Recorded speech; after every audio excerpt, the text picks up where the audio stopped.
Bonjour, bienvenue dans cette vidéo sur le logiciel Inkscape. On va parler du traitement d'images et en particulier des découpes d'images.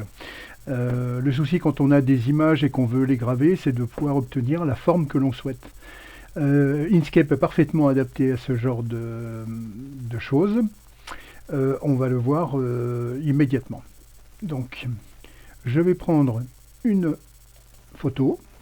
Alors ça, c'est une photo que j'avais prise à l'exposition Toutankhamon qui avait eu lieu à Paris.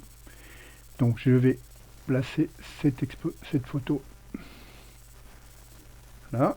On va la remettre à la bonne dimension puisque là, de toute façon, tout est beaucoup trop grand.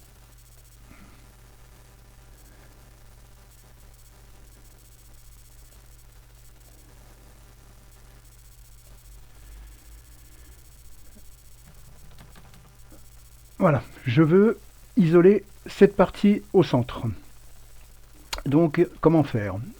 Eh bien, alors, il y a deux méthodes. Là, je vais choisir un cercle puisque la pièce est ronde. Donc, on va choisir un cercle.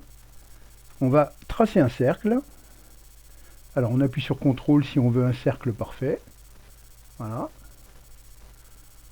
Ça devrait, je pense, aller. Non. Voilà, c'est pas mal du tout. On va le centrer. Voilà, donc j'ai mon cercle, j'ai mon image. Comment est-ce que je peux faire pour... Attends, je vais le recentrer un tout petit peu. Voilà. Comment est-ce que je peux faire pour isoler ce cercle-là de mon image? Alors là, rien de plus facile. Ici, j'ai la dimension de mon cercle. Donc, si je veux un cercle d'une dimension bien particulière, il me suffit de corriger cette donnée-là. On va donner par exemple 85. Il va très légèrement nous l'agrandir. Voilà. Hop. Désormais, je vais rétrécir. Voilà, j'ai mes deux pièces. Mon cercle, mon image. Je vais sélectionner les deux. J'ai la sélection des deux. Je vais aller dans Objet, Découpe, Définir. Voilà. Vous voyez, c'est extrêmement simple. Je me retrouve avec mon image découpée comme je le souhaitais. Après, je peux affiner. Si je voulais vraiment découper tous les contours de cette image, c'est tout à fait possible. En utilisant l'outil ici, courbe de Bézier, et en faisant tout le tour de mon objet, et en refaisant exactement la même opération que ce que j'ai fait là, je pourrais obtenir exactement le même résultat. Bon, là, je ne vais pas le faire parce que ça va être un petit peu long. Donc, voilà, ça c'est pour vous montrer ce que l'on peut faire. On peut faire également ce type d'image. Alors, ça, c'est une image en positif. Si vous souhaitez, par exemple, faire cette image sur de l'ardoise ou sur des miroirs, en gravant à l'envers sur des miroirs, il faut mettre cette image en négatif. Comment faire? Alors là, rien de plus simple. On sélectionne, on va dans Filtre, Couleur. Alors moi, ce que je vous conseille quand même toujours, par précaution, c'est toujours de faire CTRL-D et de travailler sur une copie. Ça évite de bousiller ce qu'on vient de faire et de devoir repasser du temps à tout refaire. Donc Filtre, Couleur, Inverser. Là, je peux faire l'aperçu en direct, ça me donne exactement mon image. Et là, ça va me graver donc à l'envers toutes les parties qui sont...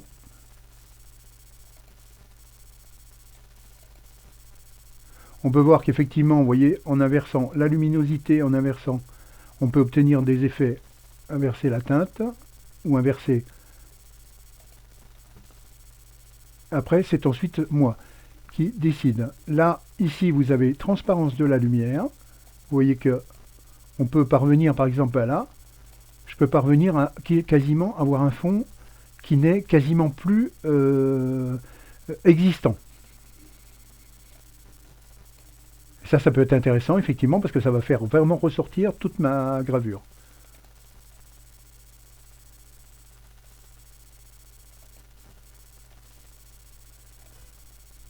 Voilà, là je peux faire appliquer. Voilà. Et là, j'ai mon image en positif, mon image en négatif en ayant poussé au maximum mes contrastes. Là, je suis sûr que je vais obtenir une gravure qui va être assez prononcée. Hop, autre chose que l'on peut faire avec toujours cette même possibilité. On va prendre un fichier, on va faire fichier importer. On va prendre dans image, on va prendre une image de couple. Hop. Parce que ça c'est souvent aussi ce que l'on veut faire quand on a avec des amis, etc. Ou des mariages, de dire bah tiens je vais te faire un petit truc sympa.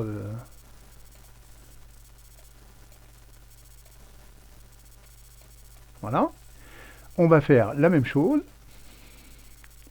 On va reprendre notre cercle. Mais j'aurais pu prendre un carré, mais bon. On va prendre un cercle. J'appuie sur CTRL pour avoir un cercle parfait.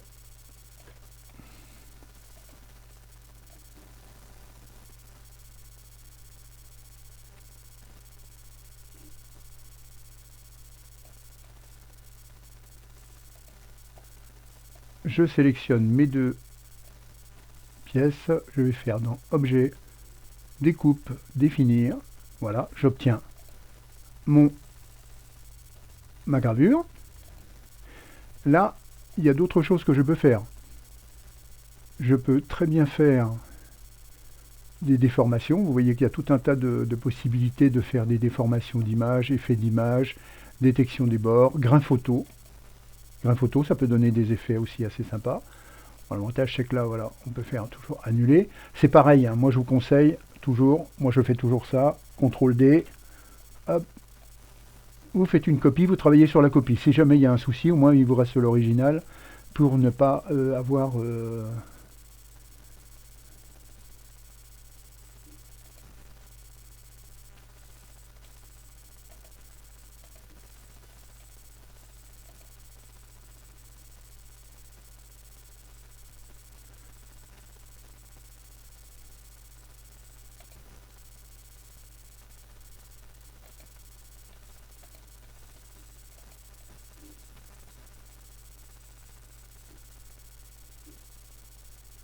estompage du pourtour. Alors, voilà, ça permet d'obtenir un effet, vous voyez,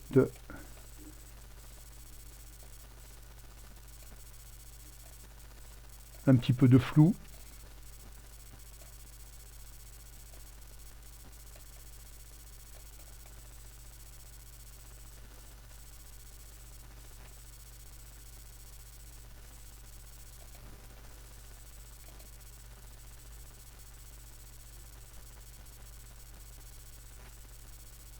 On a également des effets de texture. Alors là, bon, non, aquarelle, ça ne donne rien, mais vous avez tout un tas d'effets. Là, je cherchais un effet pour faire des bords flous. Apparemment, à part le...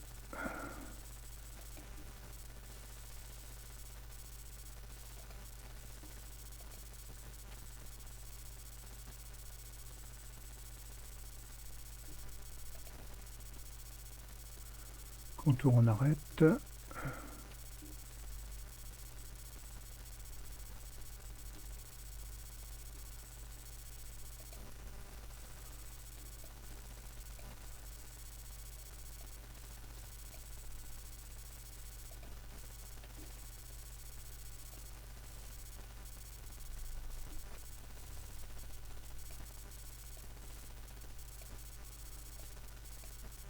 Il y a tout un tas d'effets comme ça qu'on peut obtenir. Ça aussi, ça peut vous faire une gravure. Là, vous l'inversez. Vous allez voir, je vais vous montrer ce que ça donne. Vous allez voir que là, on obtient aussi des effets tout à fait intéressants.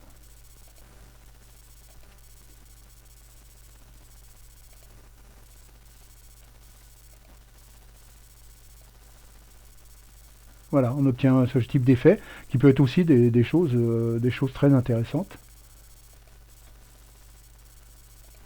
En gravure, ça permet d'avoir tout un tas d'effets.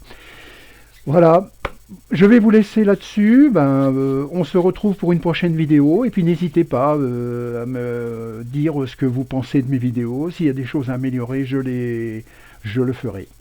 Bonne journée, bon courage à vous et passez de bonnes fêtes. Merci.